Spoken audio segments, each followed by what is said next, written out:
¿Qué tal? ¿Cómo les va? Buenas tardes, bienvenidas, bienvenidos. Seguimos acá en el canal 24 Horas revisando las informaciones más relevantes de esta jornada. El Congreso suspendió su semana distrital para de esta manera acelerar los proyectos de seguridad, entre ellos el RUF, las reglas de uso de la fuerza, que será finalmente discutido a total despacho este día jueves. Esto, por supuesto, tras el asesinato de 3 carabineros ocurridos en Cañete, los cuales fueron sepultados finalmente durante la jornada. Queremos hablar de este tema, estamos con el diputado de Renovación Nacional, Diego Charpe. Nos saludamos de inmediato. Diputado, ¿cómo le va? Buenas tardes, bienvenido. Hola Iván, ¿cómo estás? Buenas tardes. Bueno, diputado, partamos primero por ver cómo está avanzando la agenda legislativa y el nuevo impulso que ha obtenido, lamentablemente, una vez más a partir de una tragedia que enluta a la institución policial. Bueno, en la agenda legislativa, en particular en materia de seguridad, en la Cámara de Diputados, importante el Ministerio de Seguridad, que finalmente lo vamos a ver el viernes en la mañana. También nos habría gustado que esto incorporara el agravamiento de las penas para los casos de los delitos contra la vida, particularmente tratándose de funcionarios policiales. Eso se habría traducido en presidio perpetuo efectivo, que es parte de las cosas que estamos impulsando. Y aquí también las reglas de uso de la fuerza, que son, por decirlo así, los pilares en materia de seguridad en la Cámara. Lamentamos que no se hayan logrado los acuerdos en la Comisión de Defensa para avanzar en la ley de inteligencia, que también es un tema primeramente importante. Y en el Senado nos parece importante avanzar en lo que respecta a la infraestructura crítica y también, en mi modesta opinión, porque esto también tiene que ver con pasos no habilitados, el tipificar como delito el ingreso ilegal. Entonces, toda esta agenda, hoy día seguimos sesionando hasta esta hora por las reglas de uso de la fuerza y yo confío que esta semana vamos a poder tener buenas noticias en las reglas de uso de la fuerza, en el Ministerio de Seguridad, para los chilenos. Bueno, conversábamos en la mañana en la radio Universo, diputado, con la diputada Orsini, que nos dio su votación para que se despachara total despacho durante la jornada de ayer, incluso la de hoy día, y ella explicaba, y yo creo que hay que detenerse un poco en la explicación, porque de pronto se puede generar la sensación de que se está en contra del proyecto y no era lo que ella explicaba, sino más bien en este apresuramiento legislativo para un proyecto que tiene, corríjame, más de 140 indicaciones y que naturalmente después, si se sesiona, por decirle, hasta las 4 o 5 de la mañana para despachar y decir hemos cumplido, bueno, por técnica legislativa, la historia reciente de nuestro país también lo sabe, han tenido que corregir proyectos de ley o incluso se han tenido que enviar vetos porque no quedan bien redactados, porque es imposible revisar 140 indicaciones en una sola jornada. Es más razonable finalmente verlo el día jueves y poder analizar en su real dimensión el impacto que va a tener un proyecto de estas características. Mire, la verdad que este proyecto, Iván, está en la comisión hace meses. Lo hemos discutido con los auditores de las distintas ramas de la Fuerza Armada y de las Fuerzas del Orden. Hemos escuchado expertos. La verdad es que hay un sector del Frente Amplio, del Partido Comunista, que no le gusta la manera en cómo está quedando este proyecto y por lo tanto, en mi modesta opinión, aquí no se ha sido totalmente honesto. Acá lo que se pretendía, y eso fue lo que nos pidió el presidente Boric, yo concurrí a el COP de Los Álamos y ahí el presidente Boric nos pidió tener especial ímpetu y fuerza en sacar adelante las reglas de uso de la fuerza. Entonces, usted comprenderá que para nosotros hay una contradicción demasiado evidente con un presidente de la República que pide que avancemos con la mayor premura posible y paralelamente una diputada de gobierno que entorpece esa posibilidad. Entonces, ese son el tipo de cosas que los chilenos no entienden, esos mensajes equívocos. Entonces, yo creo que la diputada Orsini se equivocó cuando, en vez de haber dicho, mire, hagamos una cosa inteligente por varios días, o hasta total despacho hoy día, por ejemplo, que sería perfectamente posible, apareció como entorpeciendo una discusión.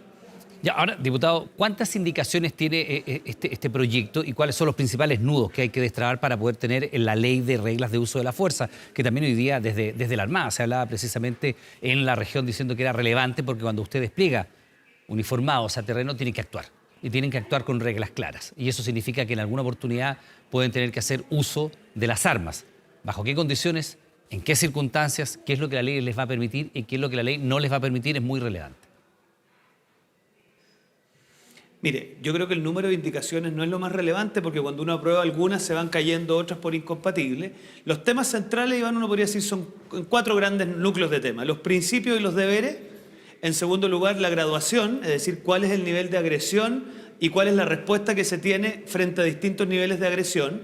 Después el impacto que esto tiene en materia de responsabilidad, o sea, cuál exento o responsable va a ser un miembro de las Fuerzas Armadas o del orden al momento de cumplir o no cumplir estas reglas, y finalmente cuáles van a ser los tribunales competentes para conocer de estos asuntos. Entonces, si usted se fija, son 4 secuencias muy importantes. Ya estamos terminando la parte de principios y deberes. La graduación, la verdad que como hay protocolos bastante estandarizados, no debiese demorarse tanto, y me parece a mí que los nudos van a estar en las últimas 2 partes. Nosotros creemos, tal como se hizo la ley Naín Retamal, donde se presume que el funcionario policial ha hecho un uso legítimo de la arma y por lo tanto aquel que pretenda probar lo contrario tiene que presentar el caso. Se cambia el peso de la prueba para acá. el... Nosotros tenemos... Se pone el peso de la prueba no en quién ha utilizado, lo... sino en quién tiene que probarla, entre comillas, y la ilegalidad de ese uso. Tal como usted lo ha dicho, tiene que probar aquel que alega el abuso en el uso de la fuerza. Y eso creemos que ojalá tenga el apoyo del gobierno, porque ya lo hicimos en la ley Naín Retamal. Y la cosa que sí va a ser muy discutida, y obviamente es algo que estamos reflexionando, nosotros hemos presentado una indicación para que los que sean competentes para juzgar eventuales controversias en lo referente a las Fuerzas Armadas sean los tribunales militares. ¿Por qué? Porque en ese tipo de casos lo que necesitamos es una jurisdicción especializada, y nosotros creemos con mucha certeza que los tribunales militares están en mejor posición de juzgar si los militares han dado cumplimiento o no a reglas de uso de la fuerza que tienen ciertas particularidades precisamente por referirse a las Fuerzas Armadas. Eso no pone, perdón, a los uniformados en una situación privilegiada o diferente frente al resto de los ciudadanos, porque además los tribunales militares en nuestro país tienen un historial bastante negro y no tan pasado en el tiempo, ¿no? No tan lejano en el tiempo. Mire, yo creo que no, porque en el fondo cuando usted establece competencia especializada, lo que busca es que los tribunales que juzguen una situación tengan las herramientas de juicio específicas. ¿Y los tribunales ordinarios los tribunales ordinarios... Perdón, los tribunales ordinarios no tienen las competencias para... ¿Me iba a preguntar algo usted? Sí, es que si se aprueba un proyecto de estas características y la ley publicada es ley conocida, los tribunales tienen que conocer la ley, naturalmente, cuál es el articulado completo. Un tribunal ordinario no podría juzgar adecuadamente si un militar hizo uso de la fuerza en las condiciones que la ley establece. ¿Por qué no va a tener la competencia para hacerlo? Mire, nuestra convicción es que lo referente a los civiles que puedan participar de esa controversia tiene que aplicarse obviamente la competencia general, pero tratándose de los militares, como son reglas que están íntimamente ligadas al Código de Justicia Militar, que es un conocimiento especializado, lo recomendable es que los jueces que juzguen esa situación tengan conocimiento especializado, y por lo tanto nos parece que lo razonable es lo referente a los militares, no en lo referente a ambas partes. La parte civil obviamente no, lo conozco un tribunal que tenga esos conocimientos especializados precisamente, y esto a veces, aunque usted no lo crea, va a jugar a favor y en contra de las fuerzas militares. Algunas veces va a jugar a favor y algunas otras veces en contra por la capacidad que se tiene de presentación de pruebas, de tramitación de los procesos, pero nos parece que lo correcto es que busquemos la mayor especificidad, y en este caso que sean los tribunales militares los que juzguen. Diputado, le pido que retrocedamos en estos 4 pilares que usted nos decía y centrarnos en el segundo, que tiene que ver con la gradualidad en el uso de las fuerzas. ¿En qué circunstancia establece este proyecto de ley que usted estaba por decirlo en el nivel 1 de violencia frente a un ciudadano, y qué elementos puede utilizar y cuando esto puede escalar muy rápidamente? Porque usted puede pasar de una situación de un control de identidad, como lamentablemente ha ocurrido, y terminar con armas de fuego asesinando carabineros. Es una ley, no va a evitar esas conductas. Sí, ante la Perdón, disculpe, no va a evitar esas conductas. Evidentemente no va a evitar, por mucho que se conozca la ley, por mucho que se publique la ley, incluso porque se agraven las penalidades. La persona que va armada y está disponible para hacer uso de la fuerza, de la violencia, del arma, y es un delincuente, usted va como carabinero a hacerle un control del vehículo, los antecedentes, abre la guantera y usted no sabe si va a sacar los documentos del auto o una pistola y va a asesinar al carabinero. En ese sentido, ¿qué protección se le da para pasar de eso, que es un control estándar, uno diría nivel 1, una persona que se acerca a un vehículo, a otro que saca un arma y usted tiene que rápidamente escalar una respuesta?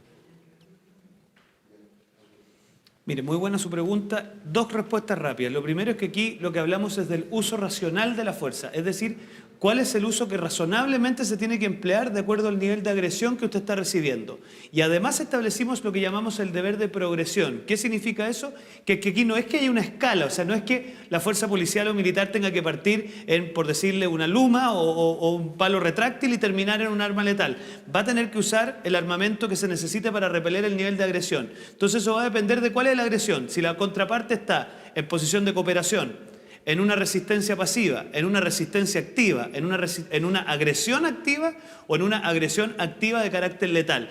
son escenarios distintos y por lo tanto la reacción que se espera de parte del funcionario policial obviamente es distinta. Entonces, lo que se está haciendo al final es poniéndose en la situación de un funcionario de las Fuerzas Armadas o de las Fuerzas Policiales y diciendo, mire, usted tiene que actuar razonablemente de acuerdo al nivel de agresión que usted está recibiendo. Y eso nos parece que es la manera en cómo esto se tiene que enfrentar, porque tal como usted lo ha dicho, no es lo mismo un control de identidad frente a una persona que coopera a un control de identidad cuando una persona esconde armamento en su maleta del auto y obviamente ahí se va a producir una controversia. Es que, ¿sabe, diputado? Es que pensando en la dinámica de los hechos que lamentablemente han ocurrido, la pregunta es si esto se resuelve por ley o si tiene que ver con un tema de procedimientos. Y si usted ve este mismo procedimiento que yo le estoy señalando en otros países, el que usted quiera, no del vecindario, Estados Unidos, España, Inglaterra, en fin. Cuando se hace un control de identidad en términos generales, no actúa un funcionario policial solo. Siempre hay una suerte de resguardo, porque efectivamente, aunque la ley establezca que usted puede utilizar proporcionalmente un arma, usted no sabe si el sujeto en la guantera tiene los documentos del vehículo o una pistola. Entonces, más que una ley, no hay que revisar. Es que usted lo ha dicho muy bien. Es que por eso le digo, más que una ley, porque la ley va a establecer que evidentemente tiene que haber una proporcionalidad en el uso de la fuerza y que frente a lo que usted ha descrito, una resistencia armada, una resistencia pacífica, una cooperación, etcétera, naturalmente uno esperaría que no encañonara a nadie si está cooperando. Pero ¿cómo va a saber el carabinero, cómo va a saber el uniformado la reacción que va a tener una persona cuando hay casos que efectivamente así han ocurrido? Por eso le pregunto si no es más de procedimientos que de ley. ¿No será que, dadas las condiciones de delincuencia que hay hoy día, no hay que cambiar los procedimientos, la manera en la cual Carabineros concurre a este tipo de situaciones? Mire, la pregunta clave que tenemos acá, porque la pregunta suya es más bien operativa, de mando, sí, claro, de toma. Acá la pregunta es cómo le damos certeza a los carabineros y a los militares que cuando tengan que hacer uso de la fuerza lo van a poder hacer, van a poder repeler las agresiones violentas y después no van a terminar injustamente juzgados. Eso por lo menos es mi preocupación. O sea, ¿cómo le doy certeza jurídica para que si yo le he dado a él el monopolio de la fuerza y lo he expuesto a tener que defender a los inocentes haciendo uso de la fuerza, entonces que tenga la tranquilidad que va a recibir el respaldo de la ley y que aquel que pretenda atribuirle un uso abusivo lo va a tener que probar? Después obviamente vienen los reglamentos, los protocolos, los procedimientos internos, pero en lo que respecta a las reglas de uso de la fuerza, nuestro empeño desde la oposición, y así es la propuesta que le acabamos de hacer llegar al gobierno, es cómo les damos certeza jurídica para restablecer la autoridad. En otros países que yo considero democracias de primer nivel, obviamente nadie le puede faltar el respeto a la autoridad como muchas veces se le falta acá. Nadie puede impedir que usted haga un control de detención, nadie puede impedir que usted haga un control de identidad. Entonces, yo siento que el camino que hemos ido transitando es cómo hacemos para que aquí, frente a una situación totalmente nueva, con delitos violentos, con delitos importados, con cuestiones extremadamente graves, nuestras fuerzas militares y fuerzas policiales tengan la certeza jurídica de que el Estado de Chile les va a dar las garantías para poder hacer lo que tienen que hacer. Sí, antes que se nos vaya el tiempo, solo a veces que brevemente me puede ayudar con esta respuesta, de los proyectos de ley que están en discusión de esta agenda legislativa, y pensando en la situación ocurrida en Cañete, con 3 carabineros asesinados, aparentemente una situación de emboscada, porque no hay prueba de que hayan podido reaccionar, quemados y los cadáveres apilados en una camioneta, una cuestión que no había ocurrido nunca en la historia de nuestro país. Quizás de todos los proyectos de ley que se están tramitando hoy día no habría ninguno que hubiera evitado esto, salvo probablemente, tener un sistema de inteligencia que realmente funcione en nuestro país. Porque ni la regla de uso de la fuerza, ni los controles de identidad, ni la protección legal de carácter, ninguna de estas otras cosas habrían evitado una situación así de violenta. Por eso es tan importante, y le pregunto, ¿en qué estado está la ley para tener un sistema de inteligencia vigente, actual, distinto del que tenga hoy día, que se consulte fuentes abiertas, que es lo que se hace hoy día, pero que también se vaya a las fuentes más cerradas, que tenga agentes encubiertos, aunque suene duro decirlo en tiempo de democracia, que tengan contactos dentro del mundo delictual, porque si usted quiere obtener información relevante de lo que hacen las bandas delictuales, no lo busca en Internet, no lo busca en redes sociales. En fuentes abiertas hay alguna información, pero usted tiene que tener infiltrados, tiene que tener agentes en ese mundo, tiene que tener capacidad para hacer seguimientos, escuchas y actuaciones que son un poco más invasivas, de acuerdo, por supuesto, a un ordenamiento jurídico. Quizás de todo lo que se está discutiendo hoy día en el Congreso, lo único que hubiera quizás evitado una situación así de grave es tener un sistema de inteligencia que esté funcionando. ¿En qué está ese proyecto? Mire, permítame solo una reflexión previa a la respuesta. Una de las cosas para mí más impactantes que me ha tocado vivir fue precisamente reunirme con el director de la ANI de la época, del gobierno anterior, conversar sobre las herramientas que tenían y él me transmitía la urgencia, a esas alturas, de tramitar la ley de inteligencia. Y yo en ese minuto presidía la Comisión de Defensa el diputado del Partido Revolución Democrática, diputado Brito. Yo veía cómo hacía todo lo posible para que la ley no avanzara y yo decía, pero ¿cómo no se dan cuenta que esto no es patrimonio de ningún sector político? Aquí necesitamos tener inteligencia de vanguardia para enfrentar el tema. Lo impidieron todo lo que pudieron y para mí, le confieso, es una decepción que no hayan sido capaces de ponerse de acuerdo en la Comisión de Defensa para que parte de las buenas noticias de esta semana hubiese sido sacar adelante la ley de inteligencia, que lleva por demasiado tiempo radicado en la Comisión de Defensa de la Cámara de Diputados. Entiendo que están a la espera de que el Ejecutivo presente ciertas indicaciones que no ha presentado, entonces insto al gobierno de ponerse al día con eso y coincido completamente, no tengo mucho que agregar a lo que usted ha dicho, que si usted me pregunta que hay algo central para el combate al crimen organizado, además de modernizar nuestra ley antiterrorista, es precisamente esto que estamos conversando, de que Chile cuente con mejores herramientas en materia de inteligencia. Diputado Diego Chalpe, le doy las gracias por esta entrevista, que tenga un buen día, muy amable. A usted también, que le vaya bien. Internacional.